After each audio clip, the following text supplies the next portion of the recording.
Foreword to Richard Taylor's Destruction and Reconstruction by George Bagby. Richard Taylor, the son of President Zachary Taylor and brother-in-law to Jefferson Davis, was known to have one of the best libraries in Louisiana. He made one of his father's investments, Fashion Plantation in St. Charles Parish, his home, and fathered a family of 5 children. His efforts to become a sugar planter were aided by his substantial inheritance and wealthy relations through the risks of the industry, and though he suffered losses great enough to threaten bankruptcy, at the opening of the war he was reckoned as one of the most successful and wealthy men in the Bayou State. Taylor was one of the foremost men of his day, but he found politics frustrating, and his own elite opinions tended to marginalize his effect in public life. Educated at Yale, he was nevertheless a respected man in martial affairs through his career in Mexico as his father's aide de camp. His ability to quote the classics and compare contemporary scenes to drama in Plutarch made him a picturesque aristocrat, and his peers all believed he belonged in political leadership. He followed his leisurely interest into the state government before the war, appearing in the caucuses of the old Whigs, his father's party, and the brief-lived American, or Know Nothing Party. Know Nothingism was partly wrecked by scandal among the Louisianians, who discovered that, outside of Louisiana, Know Nothings were outspoken against Catholics and Creoles in public life. Chagrined, those same Catholics and Creoles who had been elected on the ticket disbanded the party in Louisiana and became Democrats. Taylor's Whig adherence was easily understood by his background and station. As an unusually well-traveled American with friends in northern cities, Taylor could understand the Union as a mighty empire at the cusp of greatness. His own personal role in the gigantic expansion of the Mexican Cession cemented a conviction that the federal government must work to connect the country with trade, or the regions would diverge politically as well as economically. President Zachary Taylor was of the opinion that California was destined to become her own country, not out of Jeffersonian idealism, but out of necessity, because it was too far away from the rest of the Union. Henry Clay, the Whig leader, had proposed the American system of protective tariffs and internal improvements. This was the traditional stance of the Louisiana elites, who disproportionately relied on infrastructure for their huge crops of commodities for export markets. The Whigs occasionally carried offices and even presidential elections in Louisiana, in spite of their smaller numbers, because elites like Taylor had more at risk, more dollars to spend on politics, and more leisure time than the plain folk of small farmers. Most Louisiana voters remained Jeffersonian Democrats. In the mid-1850s, Taylor entertained one Frederick Law Olmsted, who was traveling the South as a correspondent for the New York Times. Olmsted's extensive observation and opinions about the antebellum South made him an early authority on life, labor, and slavery, although later critics, such as Frank Owsley, later challenged Olmsted's mistaken beliefs in the absence of a Southern middle class.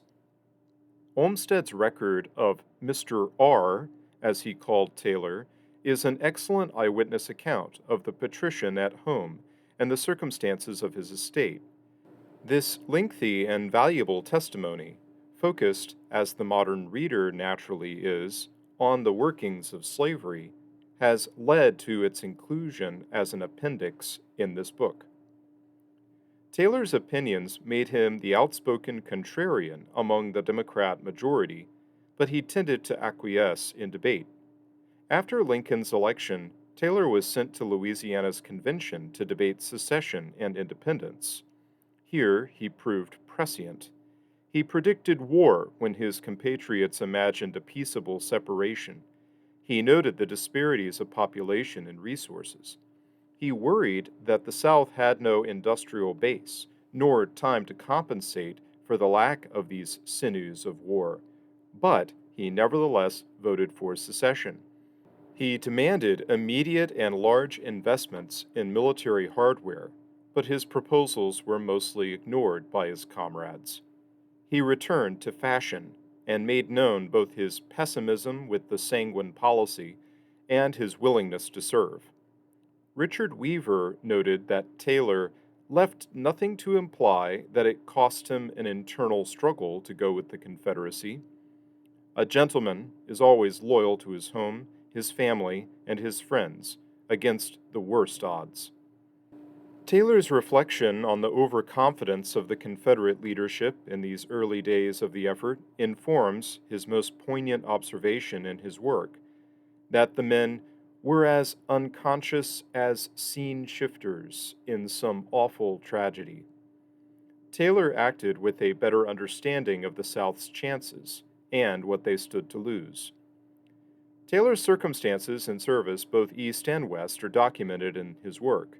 His own modesty avoided the dramatic fate of his family. While serving under Jackson in Virginia, New Orleans fell to the Federals in April of 1862. The Confiscation Act doomed the Confederate property of the city and environs to courts martial and the auctioneer's gavel, and precipitated the flight of Taylor's wife and young children. Scarlet fever struck down the refugees, and by the time Taylor returned to Louisiana, both of his sons were dead and his wife permanently weakened by disease. Fashion was looted and destroyed, along with Taylor's famous library, and a simple plaque marks the location in the vicinity of Hanville. A subdivision named Fashion stands on the old estate. Taylor's remarkable resourcefulness and leadership resulted in the remarkable capture of the Union depot and garrison at Brashear, now Morgan City, on the Atchafalaya, and the even more disproportionate and consequential victory of 9,000 Confederates over Banks's 25,000 Federals at Mansfield in early 1864.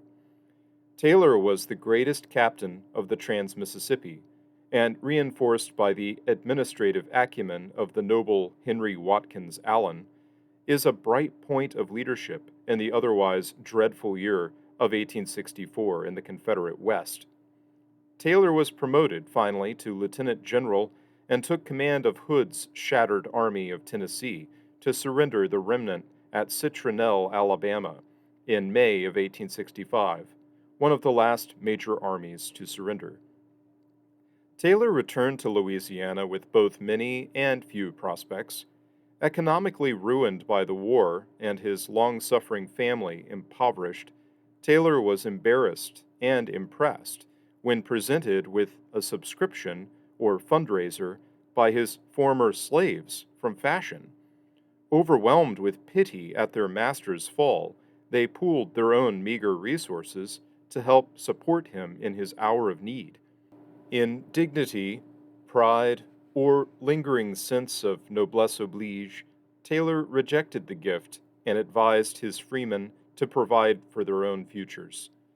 His wife now regularly ill, Taylor was distracted and indebted. An eyewitness to the bloody riot and paramilitary violence at an aborted constitutional convention on Canal Street in New Orleans, Taylor questioned an indignant young man who complained he was being robbed of his rights. The defeated noble asked him how long he had enjoyed those rights, and the youth abandoned his riot. Taylor could have embraced a role in the politics of his wrecked state. Incredibly, he called on President Andrew Johnson to intercede for his imprisoned in-law, Jefferson Davis, only months after the war's end. This very unusual event, at the moment when Davis was threatened with a treason trial and the radicals were calling for the arrest of Lee, another faction in the regime had still arranged Taylor's meeting. No doubt, Johnson's conciliatory approach further marginalized his own position. Taylor retreated from all leadership roles for the remainder of his life. He expressed a clear disgust for the demagoguery of post-war democracy and predicts increasingly outrageous promises by the office seekers to the most ignorant. Universal suffrage he deplores, and meditates instead upon the growing ignorance of the formerly free white men of the South. A known naysayer, he is never so despondent as in his closing thoughts. The public life he retreated from was that of Reconstruction, where ignorance was enthroned while federal bayonets restrained the civil laws and forbade the trial by jury. Taylor's own vision of the time was stark and sober. Hordes of idle, vicious tramps penetrate rural districts in all directions, rendering property and even life unsafe, and no remedy for this new disease has been discovered. Taylor's wife, brought low by the fever that killed her sons, died in 1875. Taylor moved his daughters to Virginia, which had early emerged from military government in Reconstruction, and lent his name to the campaign of Democrat Samuel Tilden in 1876. Tilden failed to win the executive, but backroom dealings with Rutherford Hayes ensured the withdrawal of the military from the Deep South and the restoration of home rule. Former Confederate officers, including Taylor's peer, Lieutenant General Wade Hampton, were elected governors in several states. Taylor was visiting a friend in New York City when he succumbed to dropsy in 1879. His remains were interred in the family mausoleum in Metairie Cemetery. Davis, Beauregard, and A.S. Johnston were all interred nearby, although Davis and Johnston were later removed to Richmond and Austin. In 2017, after an agonizing series of lawsuits, demonstrations, vandalism, and violence, the New Orleans monuments for Lee, Davis, and Beauregard were taken down. In the midst of radical demonstrations around the city, the Antifa chapter of New Orleans entered Metairie Cemetery and broke open Taylor's mausoleum with a sledgehammer, shattering the stone engraved with the family names and destroying the marble shelf on the face of the tomb. The sons of Confederate veterans sprung into action to replace the broken stone and cover the remains of the Taylors. But the new marble stone was again smashed by vandals, and the mausoleum was exposed to the air. An anonymous artist then contacted the SCV to secure the grave, and a bronze slab was made at great expense with the family names in relief. Volunteers installed the only panel of its kind in the cemetery through the generosity and sense of duty of the local artisan. As of 2025, Taylor rests undisturbed. Richard Weaver concluded in his Southern tradition that the Old South could wish for nothing better than to be judged by this scholar-gentleman type, a fine representative of its men of force, character, and distinction.